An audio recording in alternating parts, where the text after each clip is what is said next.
You're listening to In Sickness, a podcast about caregiving with Allison Breininger and Justin Bima. Good morning. Good morning, Justin. How's your week been going? Whew. How many times? Every time. Every time. Without Every fail. time. Without fail. Yeah. Well, I live in the Twin Cities. Mm-hmm. And so this was the week of the verdict of the Derek Chauvin trial. Right.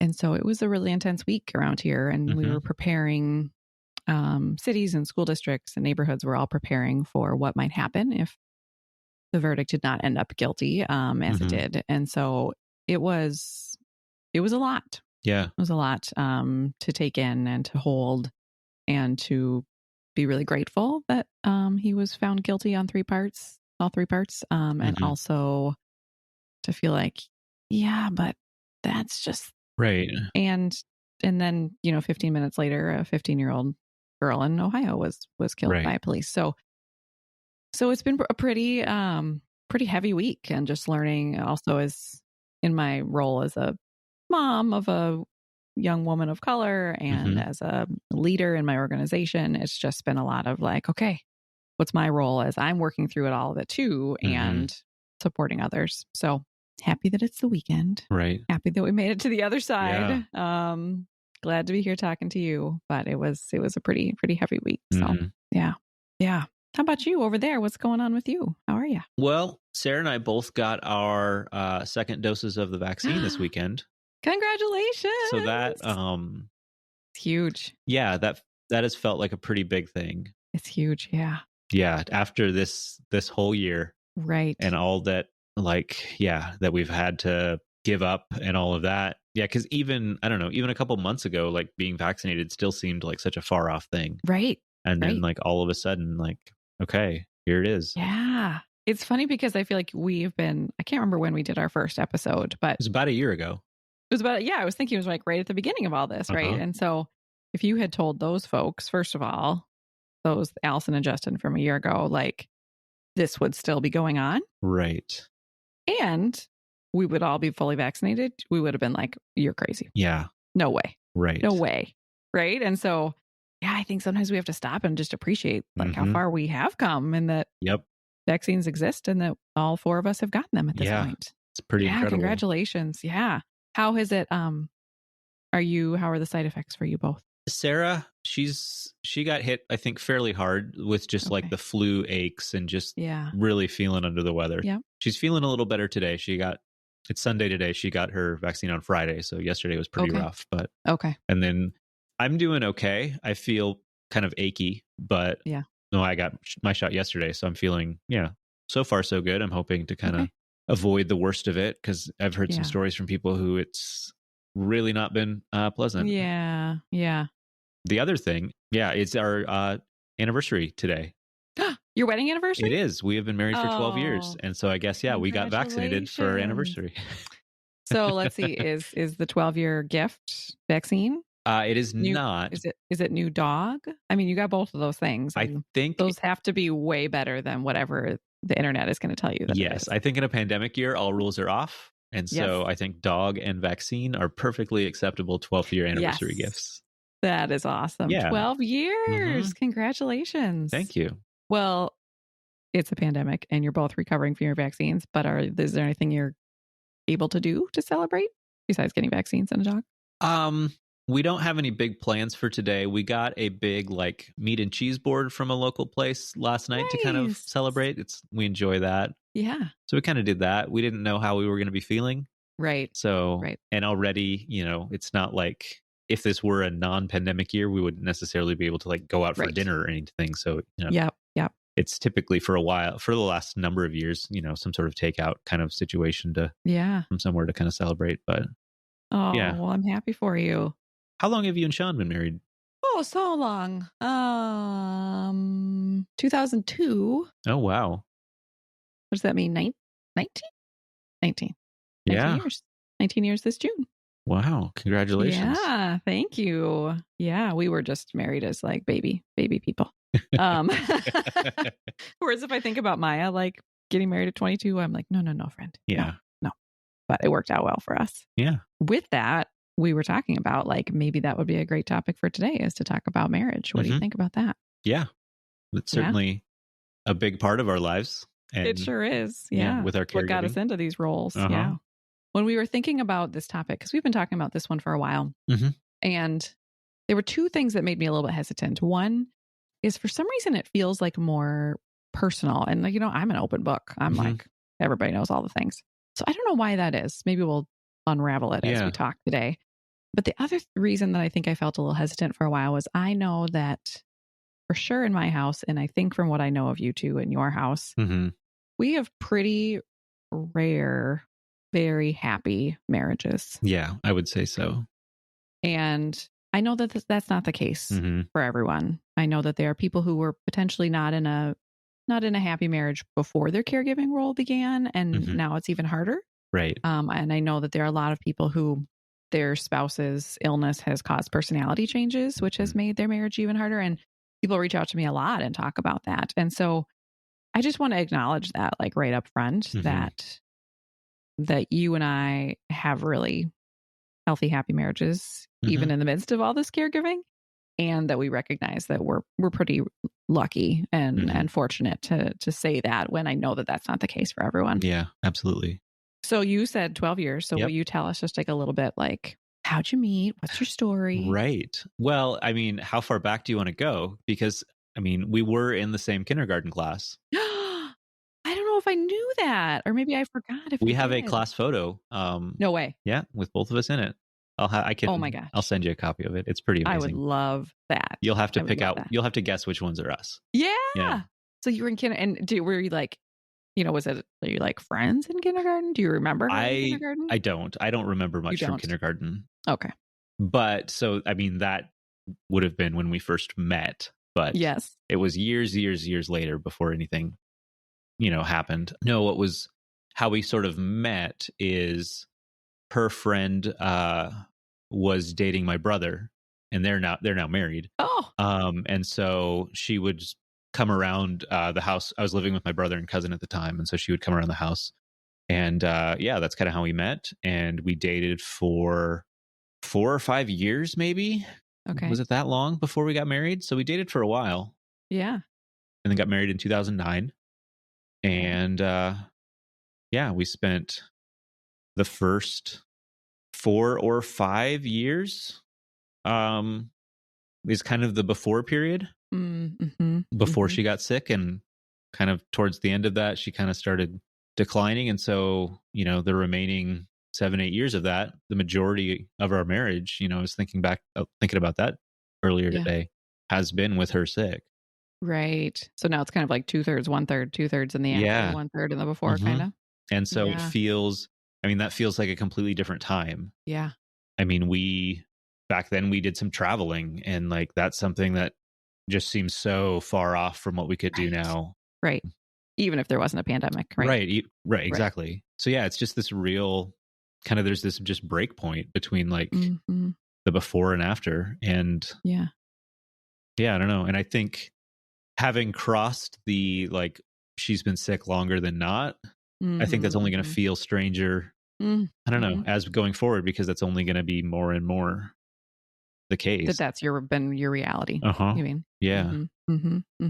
Yeah. Yeah. What did it kind of look like in those like 4 to 5 years of marriage, like before the diagnosis? Like, how did you sort of like delegate the roles and responsibilities in your house? Or, you know what I mean? Like, right. What did that look like? I think I would like to think that it didn't fall as on the traditional kind of lines as it did, but I think it fairly did. And I think that's certainly something that, as Sarah was unable to do more and more things, that kind of was revealed to me kind of how much stuff she was, carrying and doing, all of that, like emotional labor, all that kind of stuff. Yeah. So, I mean, it was pretty typical, I think, is how kind of typical, in that the woman was doing more than the man. Is that what you mean by typical? Yeah, I think so. Yeah, for sure. Yeah. And even now there's things that, I'm just not very good at. And she kind of still kind of has to keep us afloat in there. I'm not great with like keeping up with people, and kind of not always remembering, the dates and all of that kind of stuff, which she's very good at. But also, I don't want to just like be hands off and like, okay, I'm not even worry about any of that, because she's got it kind of thing either. Right. So I think it's her being sick has kind of leveled some of that like distribution of labor by necessity, and also just by kind of seeing how much she was doing before, and like, well, that's not probably reasonable to have it imbalanced like that. Yeah. Interesting. So you feel like if she had never been diagnosed, it probably would have just like continued on in that way, and you might not have been aware of all she was doing or carrying. Yeah. And I mean, I don't love the thought that that's the case, but right. Yeah, I probably. Yeah. Yeah. There's this, just as a quick side note, there's this author that I really like. Eve is her first name, and I apologize and I don't remember her last name, but her book's name is called Fair Play. Okay. And she spoke on one of the Terrible Thanks for Asking caregiver episodes, and it was exactly on this topic. And that's what she talks about, is just like the emotional load that women often carry, and things like exactly like you said, like in our brains are often like everybody's birthday and their anniversary and who's and what size is this and what time is this, and you know, just how much often women are carrying in a household. And so anyway, I would highly recommend that episode or the book. So do you feel like now, you said it's more balanced. Would you say that now in your marriage, do you feel like it's balanced, or do you feel like now you have the lion's share? I think I have. I mean, yeah, I think most of the time I'm doing more simply because she's not able to. And I think it swung the other way. Yeah. Yeah. It ends up being a bigger load for me, on top of being a caregiver for her, on top of, you know, everything else in life. Right. It's just kind of, that's one of those things that her being sick has kind of, that we've lost, is kind of that, the ability to kind of feel like equal partners sometimes in that sense, which is really hard. I think it's really hard for her to not be able to like sometimes feel like she can be doing as much as she would like to. Yeah. But just the reality that that's just kind of not possible and hasn't been for a while. Yeah. Yeah, that's interesting. So it's because you think about, so if we just think about like household duties, right? Or that kind of thing. Yeah. So that you are, because of, you know, her chronic illness, that you are therefore taking more of that. So not even thinking about the caregiving responsibilities. Right. Just even if those disappeared, you would still have like more, an uneven amount of household responsibilities. Yeah. Yeah. When she first got sick, like that was kind of a big shock to me, just how much there was to do, I guess. Like I was not good at, you know, all of the cleaning and keeping up on all of that. And like, also we're in this new, like overwhelming situation, and like, it's hard to stay on top of all of that stuff. And, you know, I'm pretty competent at laundry these days. But you know, I'm not great at everything yet. Right. What an interesting way to think about it, that like in the midst of you know, getting transitioning to this like new life and this diagnosis and what all that means, to sort of have this moment of like, oh man, she was doing all these things over here. Right. And I didn't realize it. And you know what I mean? Like that's kind of interesting. Yeah. Interesting realization to have in the midst of all the other things that were happening at that moment. What about you and Sean? How did you guys meet? How did that all go down? Well, we met even earlier than kindergarten. No. Because we actually met when he was in the womb. Boom. I win. You thought you had me beat on this. I did. Not true. I did. He, my family, before I was born, moved to Fort Wayne, Indiana. Okay. And my dad was a big church musician guy. And Sean's grandfather was also a huge church musician guy. There's a lot of churches in Fort Wayne, Indiana. Okay. And my dad was new to town and didn't yet have a church job. And so his grandfather on Easter said, I need an extra set of hands. And then hired my dad to come help him with like the organ and the choirs and whatever on Easter. And then invited my parents and my brother over for Easter dinner. Okay. Afterwards, where my parents and my brother met Sean's parents, Sean's siblings, and Sean in the womb. Okay. And all the relatives.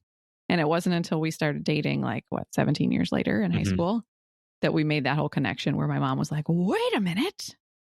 I met this guy at an Easter dinner decades ago. Right. So we went to the same high school. Okay. And actually, I remember hearing, we were both big music people, and I remember hearing this voice singing in the music wing, and I looked, and it was his brother.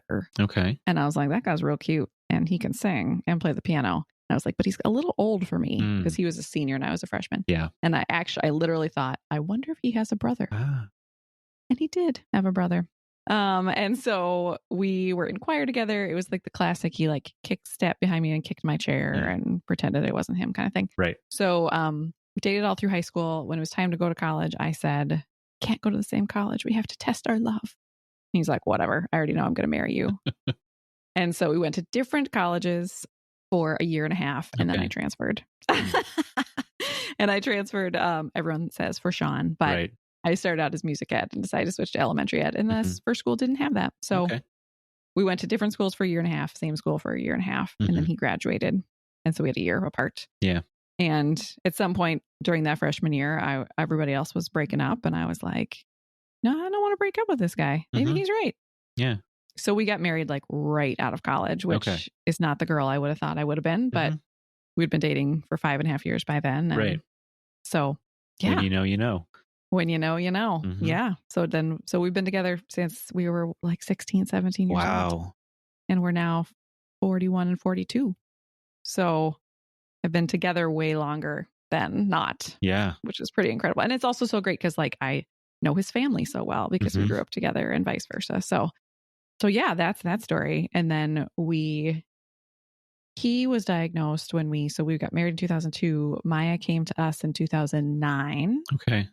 He was diagnosed in 2010. So we had, 7 years without Maya, 1 year with Maya. And then actually it was a year of like trying to find a diagnosis first. And so we, I guess now been like you have had more years post-diagnosis than, if you count the marriage, just in those numbers. And so, yeah, when I think about the balance, I think that we were pretty balanced. I mean, I think that we did have, I think I probably did have the emotional labor part and still do. But I think that we were pretty balanced before. And so it did feel, we both were working full time and parenting and all that stuff. Yeah. But so it did feel like, and it has felt like a shift of, like you said, about like not necessarily being an equal partnership and how that can feel really hard to both of us, to not be able to say for any of the tasks that we know, like sometimes he can do them and sometimes he can't. But we just can't assume that he can. And so I think that's, like you said about Sarah, I think that feels really hard for him that he can't. Yeah. I think another thing kind of with that's sort of like equal partnership thing is from the like being able to support each other. And so, after dating and being married for a number of years, like Sarah, she's my person. She would be like the first person to like, if something's going on, that's just, I need to get off my chest or like, something that I need help getting through. Like she's the first person to turn to. And so like when she became bedbound and that went on for like 3 years, like she wasn't available in that capacity. And I either like didn't have enough like other kind of people to step, like had built up other people in those roles, or I was just so overwhelmed. But I think that's one of the things that made that time period just feel so isolating and so like alone, is that, the person that I would want to be like crying with going through all of this like unbearable stuff, like is just lying in bed in pain and not really able to necessarily have even a conversation all the time. Yeah. And thankfully that's, that's changed and that's more, I feel like that's certainly a lot more balanced now, but that was really hard. Yeah. Do you feel like with that too, that even if like maybe physically she had been able to physically have the conversation, would you have stopped or paused because like the pain that you were feeling that you wanted to talk about was because of her? Right. Do you know what I mean? Would that have made you pause at all about like dumping on her, knowing that like in a way she's the root of it? Right. You know what I mean? And I was kind of thinking of that in terms of, I know we've talked about the ring theory before. Yeah. And I don't know how that exactly is supposed to fit into a situation like that. Yeah. Where I'm going through a lot of stuff because of what she's going through. And as a result of her being sick, and she is at the center of all of that. And so, I think there is some flexibility there, being spouses in that case where it's like, I can't, I should, I don't think it's reasonable to expect that I can't talk to her about any of that. But that's not to say that there's not a voice in your head that's like, she's got, her problems are so much bigger. Like, I don't want to like further weigh her down with like how this is also hard for me and what I'm going through. Yeah. Oh, that's so many layers, right? Because so part of it is like she physically didn't have the capacity to like have a hard conversation. Another is you don't want to put the guilt on her that, and then the third is like that piece of like, well, who am I to complain? Right. Like, I'm walking around and she's stuck in her bed. Right. Well, and then also like, I'm just trying to keep us afloat. Yeah. And like, I'm, barely feel like I'm treading water, like, just keeping things going. Right. For sure. That's interesting when you talk about the ring theory. And for people who haven't heard us talk about that before, like there's a person, like let's pretend in your situation. So Sarah's in the middle, like picture a bullseye. Yeah. Sarah's in the middle and then you're in the next ring. Yep. And then maybe it's her parents and then out, right? And so the concept is you can dump out into a big circle bigger than yours, but you have to always comfort in, right? So picture I'm in one of your circles somewhere. So you could dump out on me, but I couldn't call you and be like, I'm feeling really sad about Sarah's illness, right? I can't dump in on you because you're in a smaller circle. But I had never thought about it in context of marriage, right? Or in partnership, right? Like, because you would hope that you two are like in a circle together, right? There's some sort of like overlapping Venn diagram there or something. Right? Yeah. But she really still is like the middle, right? Like, this is about her. Yeah.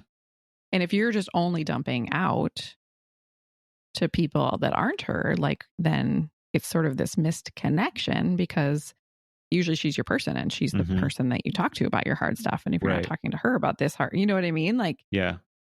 And that's an interesting way to think about it. That's one of the ways that like the fact that I had started seeing a therapist before she got sick, like that is something that saved me through that. Absolutely. Yeah. Is that was in place as a thing where, that time every week was for me to, be able to unload and like, have at least one venue for that.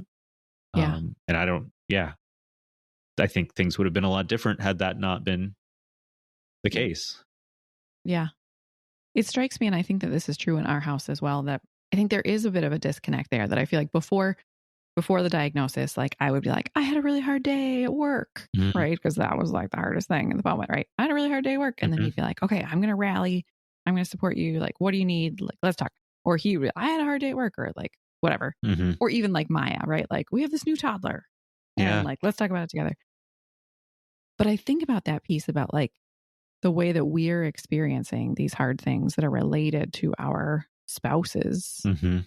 Like it's hard. It can be hard to like openly vent or talk about that because we're coming at it from different places and we don't want them to feel guilty, all those things. But then that feels like it can be a disconnect. Right. Like there's a whole piece of us that like we're maybe not like saying in the way that we would if it wasn't related to them, Yeah. And I know for me, I think a lot of that is something that's like internal to me. It's not that Sarah hasn't expressed that like, you can't share your hard stuff because like, I'm going through so much. Like that guilt of like feeling like I can't do that. Like that's all internalized. And I don't know like where that originates and how that starts. But I mean, even now that like hurdle to get over is still there. For sure. And I don't know if I don't know if you can relate to that as well, but it's hard. Yeah, it is hard. I think about some of our like most critical moments, right? Like when he's been in the hospital, right? And like ICU and all those things, right? And I'm balancing all the things. Like I'm certainly not going to walk into the hospital room in the morning and be like, good morning, this is hard for me. Here's all the things, you know what I mean? Yeah. Like it's different if it's now and it's sort of like a day to day and we're a little more status quo. Right. But in those really intense, especially moments, like I am very much there to be the caregiver. And the whole wife, like this is hard for me as a human and as a wife, and I'd want to talk to my best friend about it piece is like not necessarily an opportunity in that moment, which I think would make him really sad to think about. And I think also he probably knows that in some of those moments he was too sick, like he couldn't take on one more thing, How do you balance all of those like husband and wife and caregiver and carry and like, you know, best friend, and like, how do you wear all those hats, and how do you like do that? It's such a good question. And I sometimes have to remind myself that I'm all of them. Right. Right. Because I can certainly get into a mode where I'm like, okay, you have got your water, you've got your medicine, you've got your this, you got that, you don't have a fever, check. Okay, I'm out, you know? And I'm like, wait. No, like that's part of your relationship with him, but not all of it. Right. And so just checking to make sure that he's like not going to die today is like only part of the job, only part of the thing, you know, not job, but, and so to remind myself sometimes of all those pieces, because I think the caregiving thing feels like the most pressing. And so I think I can get sucked into that piece and sometimes then forget to sort of just enjoy like the human outside of the diagnosis. Yeah. You know what I mean? I know exactly. Yeah, I can totally relate to that. It's like you're so caught up in the like, I don't know, the task oriented like stuff of caregiving that it's like you kind of fixate on that and like, this is what I'm trying to control and, you know, stay on top of. And I think even as we're talking, it makes me think even about Maya. Like Maya's always like, Mom, you're always asking me about like my algebra and my piano lessons and you know what I mean? And I think it's the same thing. Like I'm a very checklisty person. Yeah. And so, and I also know that like with anxiety, like trying to have some sense of control. Right. And so I sometimes see them as like walking checklists. Like, okay, he had his meds and I called the nurse and and okay, and she's not feeling algebra right now and practice the piano, you know what I mean? And then I forget to, with both of them, I think, see them as like the humans and enjoy the human part and, you know, and not just fixate on like the tasks that are related to them, you know? Yeah. Thinking of it like now, I don't know. It feels like I go from like, I'm wearing one hat to another hat and like switching, and I don't, and it may not be the case, but it feels like I don't know how to like do two at the same time, kind of. It's like I can be in this moment, I can be the caregiver, and now I can be the spouse. And like, it's hard to not kind of just switch back between those as modes versus like somehow blend them together. I don't know. Yeah. When are the moments that you feel like you can take your caregiver hat off and put your spouse hat on? I mean, certainly when she's doing better. Like if she's having a bad day, like I'm in, you know, what are the things that I can do to help alleviate her pain or just make her more comfortable or just help get her through this rough spot. And I think I can get too caught up in that and not just like, hey, you know, I'm really sorry that you're not feeling well and like that's hard, and just, you know, have those kinds of conversations versus like, okay, you've had this medication and I can give you that again in this many hours, and like, can I do this? Do you need this? You know what I mean? Right. Yeah. Oh, that's a really interesting point. So it's not just so like, sort of like, okay, you're having a good day, so let's talk about what movie we're going to watch, right? It's more like the compassion part, right? Like that when you're a caregiver, potentially like it is more listy and less like, you know, if it was 10 years ago and you were like, oh, my spouse doesn't feel well today. Like before you jumped in caregiver mode, you might have just been full of all the compassion and the empathy of like, I'm really sorry. And you know what I mean? Yeah, that's interesting. I sometimes catch myself, especially in the, you know, moment of like Zoom meetings all day long for me, of like running into the bedroom in between Zoom meetings and be like, okay, are you okay? Da-da-da. And I even sometimes catch myself because I notice that like my feet are like turned towards the door. Yeah. Because I'm like, I need to make sure you're okay so I can go to the thing. And I'm like, Allison, turn your feet. Yeah. You know what I mean? Like, because even that, I can't imagine what it feels like to be on the other side of that and be like, she's halfway out the door. Like she's asking if I'm okay, but she's really like on her way to that meeting. Right. And I need to do that, right? Because I'm balancing all the things. Yeah. And I try to notice those moments and be like, Allison, just like be present here as his wife and partner, and as opposed to just like a caregiver, like nurse who's like checklist, run away. Yeah. You know what I mean? Right. That's definitely something to think about. I had a negative space follower reach out to me recently, pretty upset because she had posted something about being a caregiver for her husband and had put like, or taking care of her husband and put like #caregiver in her post. And her sister-in-law had reached out and said, that's not okay. You are his wife. Stop calling yourself a caregiver. That's not good for his mental health to see you in that way. It's not good for anybody. Stop doing it. And so the caregiver reached out to me and was like, what? I'm trying to like claim this title and say hard things. And now I don't know what to do, And so like, do you have a take on that? Or do you have any thoughts about that, like even using the title and how like, does the title demean or erase in any way, like your title of husband? Right. I can imagine that there are people who it would be difficult to, or it's difficult to receive care from their partner and to be like, that be a like label that's kind of put on them because, by, the one person taking like, I am the caregiver, it's like, okay, you're the sick one kind of, or there's like that, I don't know what that, it's not, there's not like always a specific word there, but it's like, you're the one that needs help. And so I can imagine that for people, there are people that's a hard place to acknowledge or be in. I think that hasn't been my experience, but yeah, I don't know. I've thought about it like, because I think in some ways, as the years have gone on, like when she was very sick, like I definitely felt like very much like a caregiver. Now, whether I like expressed that title to other people, that's what I was, like I felt like that. And I don't know that there's like a different word to use now, but sometimes things feel different now in that it's there's less of trying to figure everything out. We're kind of like in a more maintenance mode. Yeah, less dynamic kind of situation. Yeah.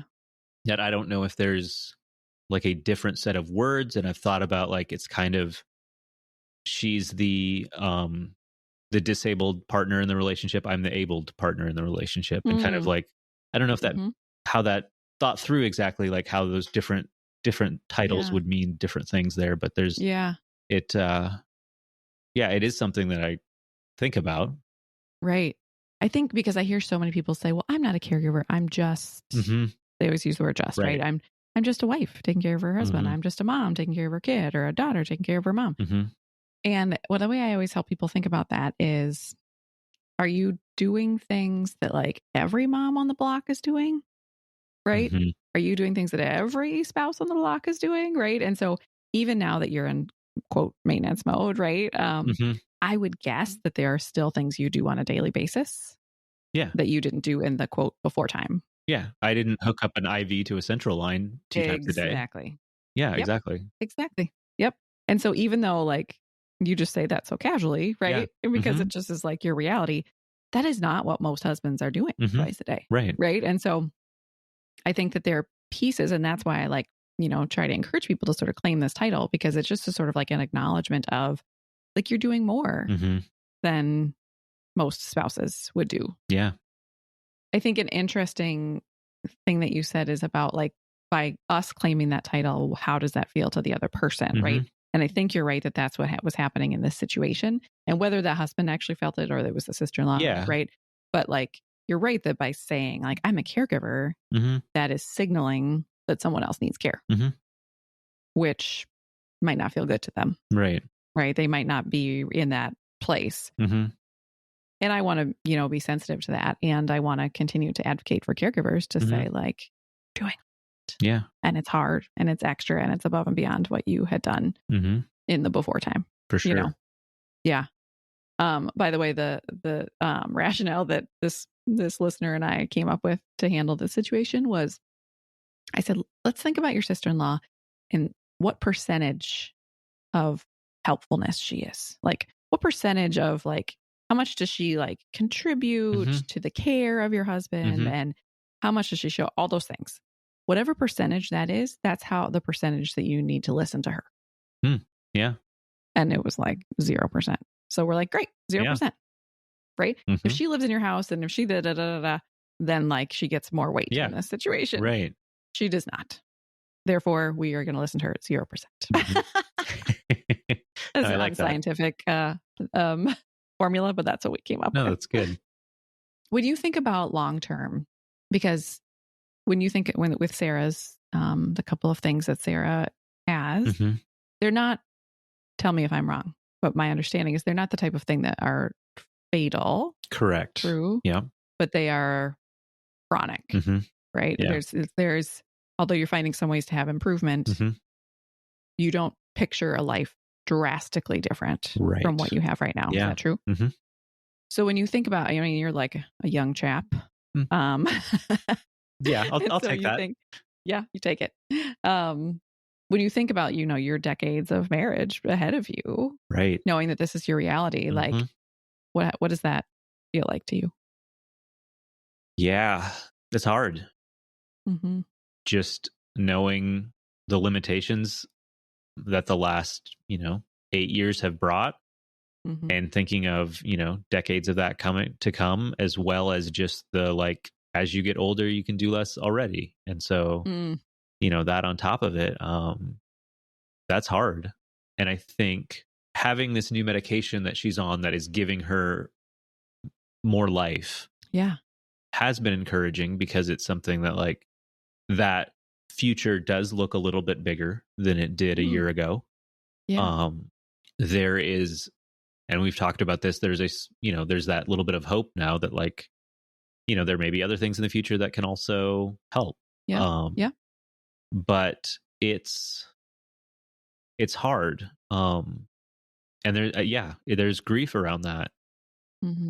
All of the things that, quote unquote normal, couples will experience as they get older and, have all of those years together. There's so much of those things that we won't, and, like, that gets wrapped up into, us not having kids, and, like, so, like, we're not going to have, weddings of our kids to plan and attend, and, grandkids. I mean, that's a hard thing, thinking about in the future, that, like, we're going to be old, and, like, who's going to be around us to be caring for us? Like, that's something I think about. Yeah. That's not easy. No, it's not. Yeah. Yeah. What about you? How does the future look and feel for you? Yeah. Because I know it's a little different, but it's different for your situation. Yeah. I just want to say that I wish we were in the same room and there wasn't a pandemic, so that I could give you a hug. Thank you. Thank you for telling us all those things. Yeah. And in our situation, with Fanconi anemia, the median life expectancy is like, I don't know, like 32 or something. Right. And Sean is currently 42. And that is just because, like, the amount of cancers that people get just keep, as they age, just keep coming faster and whatever. And so that's why he is constantly screened, and the goal is, like, find the cancers, get them out of there before they turn into something. Yeah. It's hard because everybody that we know, we've known a lot of people with FA who have died. They all die of different things. But it's almost always some cancer that just was unable to be contained. So, we know that that's the future, that some other big cancer is going to come along. It's hard. It's hard to know, when we celebrated his 40th birthday, we had a big party, and I said to the guy at the brewery where it was, I said, this is a big deal because, he's already, like, way past the median age of death. And he was like, you say that so casually. Right. And I was like, yeah, I guess it's just part of our reality. And so when I think about, we do have a daughter. And so I do think about things like graduations and weddings and grandchildren. But I have to think about it in a different way of, like, will he be here? We don't know that. Yeah. Right. He's beat, like, all the odds. But, that's good. And also, like, every minute that he gets older is, like, feels like the odds get worse, So that's a hard thing. So, like, when you're saying, and I think we all get so caught up in these stories of, like, this is what it's supposed to look like. So when you're saying that thing about, like, growing old together and you know what I mean? Like, I think about those things, and we don't take that for granted. We don't say, like, oh, when we're old and sitting on a porch, like, we don't take that for granted. So it's really hard. Yeah. And it's hard to think about, like, when you said it's hard to think about, like, you won't have children around to take care of you. And I think about, like, Maya's 14 and a half, like, 3 years, she's going to, like, leave. Right. Yeah. And then if he's not around, like, then it's just me. Yeah. And so I do think about that. And not in like an ungrateful, like that he's here now kind of way, but in a realistic, like this is what the stats show us kind of way. No, I can't imagine how hard that is. I'm sorry. Yeah. I mean, I'm glad that in the meantime that you and I both have these like amazing marriages, right? I think, but that in a way makes it harder, right? Yeah, because we don't want them to end, and we do know how good we have it. Yeah, hard stuff. It is. I think about, like the wedding vows, that we both took before we had any idea. Right. And I remember the moment when in the vows they said, like, till death do you part. Right. And I remember having this moment of like, well, he can't die. Yeah. And I was this like baby, I was like 22. I was like, right. But it was like the first time I had ever even like thought about that. Yeah. And, just said the words, right? But so often people have said like, you just like live out your marriage vows and like in sickness and in health and all of that. And it's also like, we didn't know what we were getting into. Right. Yeah. For sure. And I think I speak for both of us that we wouldn't have done anything differently, but those little people standing at the altar had no idea what we said, what we were getting into when we said in sickness and in health. Yeah. I think we thought like a seasonal cold. Right. Or flu. Yeah. Right. Yeah. Well, where do we go from here? Yeah. That's a lot of heavy stuff to talk about. It is. I wonder if that's why I was hesitant on this topic. I couldn't quite put my finger on it, but there was something about it that I was like, ooh, that feels like it's going to be hard. Yeah.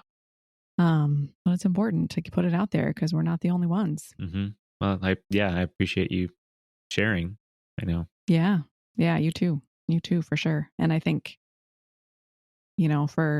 we spousal caregivers, I think are often really overlooked. And so, but this is a whole extra piece that we have to think about. So yeah, it is. Whew. Should we tell a dog story or something? Yeah. I mean, we don't need to brightside ourselves, but listeners, I hope I just don't want to leave you in a puddle. No, I mean, there. Mosey is still bringing us a lot of joy. And we're still immensely glad that we brought her into our lives. So good. Yeah, we have that joy right now to celebrate. Good. Yes. And an anniversary to celebrate. Yeah. And 12 years. So yeah. Well, I think for those of you who are listening who don't have the benefit of a happy marriage for whatever reason that might be, just know that we see you and we acknowledge that our stories are not the only stories and that there's a lot of other ways that this is playing out in other houses. And so just know that we see you too. For sure. And that we know that you have some hard things in even more layers than we do. So yeah. All right. Whew. Yeah. Well, I hope that you can find some joy on this anniversary day. You can celebrate in some way, celebrate your newly vaccinated selves. Right. That's a lot to celebrate right there. Yeah. It is a lot to celebrate. Yeah. All right. Thanks for talking and thanks for sharing so openly today. Yeah. Thanks for the conversation. Yeah. All right. Talk to you later. All right. Bye. Bye. You've been listening to In Sickness. Find us online at insickness.care or on Instagram at insicknesspodcast. You can send your questions and comments to insicknesspodcast@gmail.com. If you enjoyed the show, please share it with a friend or fellow caregiver, or leave us a review on Apple Podcasts. Thanks for listening, and take care.